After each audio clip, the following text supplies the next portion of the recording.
Hey guys, welcome back to solution Mitra. तो दोस्तों, आज यहाँ पे आप क्वेश्चन देख सकते हो। If the angles of a triangle are in the ratio of 1:2:3 and its circum radius is 10 centimetre, can you find the sides of the triangle. ठीक है। तो सबसे पहले देखो, इसमें क्या क्या पता होना चाहिए हमको एक ट्राइंगल में जो हमारा साइन रूल होता है। अरे, एक मिनट है। ट्राइंगल में जो हमारा साइन रूल होता है वो पता होना चाहिए। साइन रूल क्या होता है? साइन रूल ये कहता है कि जैसे हमारे पास ये ट्राइंगल है, ये ट्रायंगल है ऐसे। ठीक। इसका ये ए है, ये क्या है, बी है, ये क्या है, सी है। तो ट्रायंगल जो हमारा साइन रूल कहता है वो कहता है कि इसके सामने की साइड ए है, सपोज ये बी वाले के सामने की साइड बी है, सी के अपोजिट साइड जो है वो सी है। ठीक। तो कोसाइन वाला रूल क्या कहता है? साइन रूल, सॉरी, कोसाइन की बात नहीं कर रहा हूँ, लॉज ऑफ साइन कहते हैं इसे ट्रायंगल का। इसमें होता है कि जो हमारा ए है, ठीक है, और उसके अपोजिट जो साइड है उसका साइन। तो साइन ऑफ ए के अपोजिट कौन सा एंगल है? ए के अपोजिट है हमारा एंगल ए। तो इनका जो रेशियो, मतलब ये क्या होते हैं, एक दूसरे के प्रोपोर्शनल होते हैं। ठीक। और फिर ये किसके इक्वल होते हैं? दूसरा जो साइड है वो और उसके अपोजिट एंगल के साइन, यानी साइन बी। ऐसे ही सी बटे साइन सी। तो देखो, मैंने इसी ऑर्डर में लेने भी पड़ेंगे हमें, ए बी सी। ठीक, कि उनके अपोजिट क्या आ जाए, ए का अपोजिट एंगल ए आ जाए, बी का अपोजिट एंगल बी आ जाए, सी के अपोजिट क्या आ जाए, एंगल सी आ जाए। और ये एक और होता है इसी में रिलेशन की, ये होता है 2r के बराबर। ठीक है। जनरली वैसे इसी से भी क्वेश्चन बन जाते हैं, लेकिन 2r क्या हुआ, इसमें 2r भी लगा सकते हैं आगे, मतलब होता है, लगा सकते क्या होता है। ये 2r क्या होता है? ये r होती है जो, वो होती है हमारी सरकम रेडियस। टू तो मल्टीप्लाई हो रखा है ना, सरकम रेडियस। सरकम रेडियस क्या होती है भाई? सरकम रेडियस आप लोगों को पता ही होगा। जब ऐसा कोई ट्रायंगल है, ठीक, और इसके मैं मिडिल पॉइंट है, जो ये मिडिल पॉइंट से परपेंडिकुलर ड्रॉ करने की कोशिश करूँगा, कर सकता हूँ मैं ना। तो जहाँ पे ये परपेंडिकुलर होते हैं, यहाँ प्रत्येक साइड के मिडिल पॉइंट से ड्रॉ करने पे मीट होते हैं, यहाँ पे ये पॉइंट क्या कहलाता है? इसका सरकम क्या कहलाता है? रेडियस कहलाता है। सरकम सेंटर कहलाता है, सॉरी।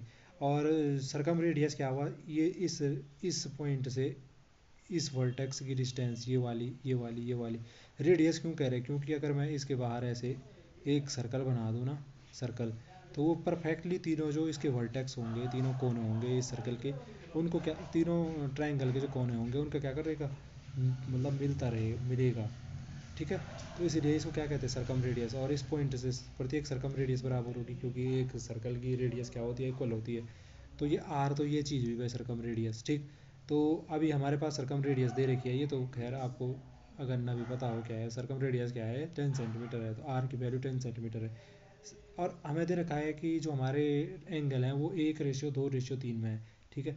अगर हमारे एंगल 1:2:3 में है, ठीक है, आप खुद सोचिए, अगर हमारे एंगल ये मतलब 1:2:3 में है ना, तो इनमें कोई कॉमन टर्म रही होगी। मैंने कहा चलो इनमें एक कॉमन टर्म थी, एक्स थी, तो इसका मतलब हुआ 1x+2x+3x।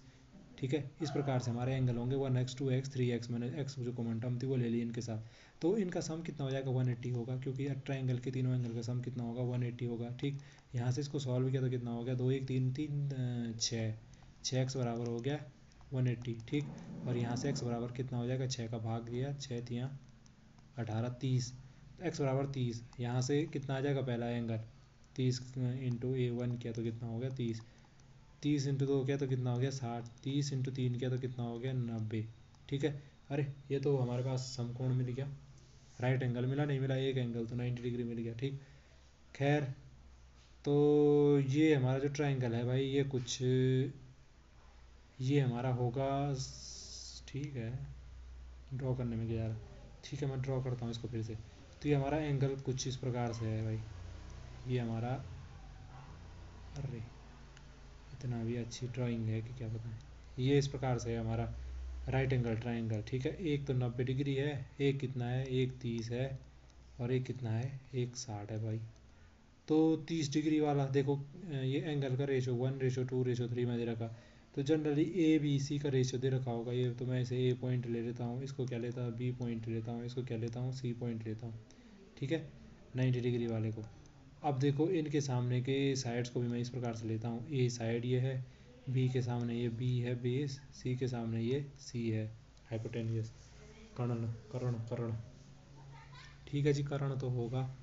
बात की बात है। अब देखो अब यहाँ पे वैसे इसकी ज़रूरत ही नहीं पड़ेगी, मैं सीधे सीधे इसमें वैल्यू पुट करता जाऊँगा। ठीक, अब देखो सबसे पहले मैं ए मुझे पता नहीं है, ए रहने दिया मैंने। अपॉन क्या किया, साइन ए, साइन क्या हो जाएगा यहाँ पे, ए की वैल्यू कितनी आई भाई यहाँ पे देखो 30 डिग्री, ये है ना 30 डिग्री, बराबर बी, बी बटे क्या हो जाएगा, रखो भाई इसकी वैल्यू साइन 60, है ना, बी की वैल्यू 60 आ गई।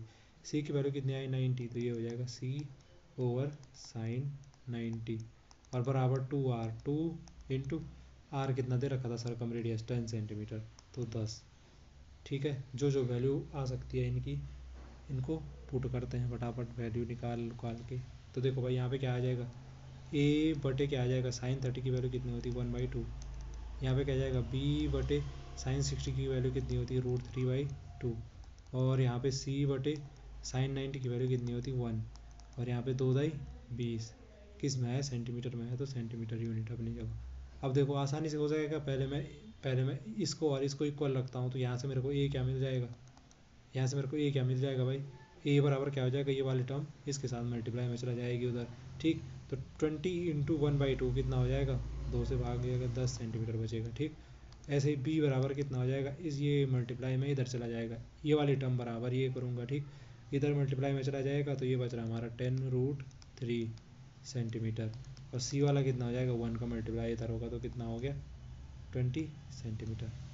ठीक, तो इस प्रकार से देखो मेरे पे तीनों साइड इस प्रकार से मिल सकती हैं, ए बराबर ये, बी बराबर ये, सी बराबर ये। ठीक, और कहीं पे क्या पूछा रहता है, कहीं पे पूछा भी ऐसा भी रहे हो सकता पूछा हुआ कि हमारे पास ये एंगल का रेशो दे रखा था, और ये पूछ रही देता हमारे पास है कि जो हमारे क्या हैं साइड्स हैं, साइड्स हैं जैसे A ratio B ratio C, भाई साइड्स का वो बताओ, रेशियो बताओ कि क्या होगा, जब एंगल का रेशियो दे रखा साइड का रेशियो बताओ। ठीक, तो साइड का रेशियो क्या होगा, इनको अपॉन अपॉन में रख दो, देखो इनका रेशियो क्या बनता है, तो भाई सीधे सीधे ये बन रहा है 10 रेशियो क्या 10√3 और रेशियो 20। ठीक है भाई, यहाँ से देखो तीनों में से 10 कॉमन आ रहा, तो यहाँ पे क्या बचे 1 रेशियो, यहाँ पे बचेगा मेरा √3 रेशियो 10⁻²0। तो रेशियो निकालना होता तो ये आ जाता। तो इस प्रकार से इस क्वेश्चन को आसानी से सॉल्व कर सकते थे। आज के लिए इतना ही, फिर मुलाकात होगी अगली वीडियो में, तब तक के लिए bye bye and take care.